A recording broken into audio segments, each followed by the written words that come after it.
യേശു നല്ലവൻ, യേശു വല്ലഭൻ, സർവവല്ലഭൻ.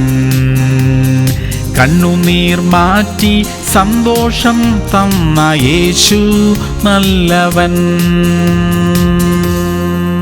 മർക്കോസ് 11:25. നിങ്ങൾ പ്രാർത്ഥിപ്പാൻ നിൽക്കുമ്പോൾ സ്വർഗസ്ഥനായ നിങ്ങളുടെ പിതാവ് നിങ്ങളുടെ പിഴകളെയും ക്ഷമിക്കേണ്ടതിന് നിങ്ങൾക്ക് ആരോടെങ്കിലും വല്ലതുമുണ്ടെങ്കിൽ അവനോട് ക്ഷമിപ്പിൻ. പ്രിയമുള്ളവരെ, ക്ഷമയുടെ പ്രാധാന്യത്തെക്കുറിച്ച് യേശു കർത്താവ് പഠിപ്പിക്കുന്നു. നമ്മോട് ആരെങ്കിലും ചെയ്ത തെറ്റുകൾ ഇപ്പോഴും മനസ്സിൽ മായാതെ നിൽക്കുന്നെങ്കിൽ നമുക്ക് അവരെ എങ്ങനെയാ സ്നേഹിക്കാൻ കഴിയുക? അവരോട് ക്ഷമിക്കാനും മറക്കാനും കഴിയണം. നാം അത് ചെയ്യുമ്പോൾ കർത്താവ് നമ്മുടെ പാപങ്ങളെയും ക്ഷമിക്കും. അതിനുള്ള കൃപയ്ക്കായി നമുക്ക് പ്രാർത്ഥിക്കാം. സ്വർഗീയ പിതാവേ, ഞങ്ങളെ വേദനിപ്പിച്ചവരോട് ക്ഷമിക്കുവാനുള്ള മനസ്സ് തരണമേ. അവർ ചെയ്ത തെറ്റുകളെ മറക്കാനുള്ള കൃപ തരണമേ. അവിടുന്ന് അപ്രകാരം ഞങ്ങളോട് ക്ഷമിക്കുകയും ഞങ്ങളെ ഉയർത്തുകയും ചെയ്യുമാറാകണമേ. യേശു ക്രിസ്തുവിന്റെ നാമത്തിൽ തന്നെ. ആമേൻ, ആമേൻ, ആമേൻ.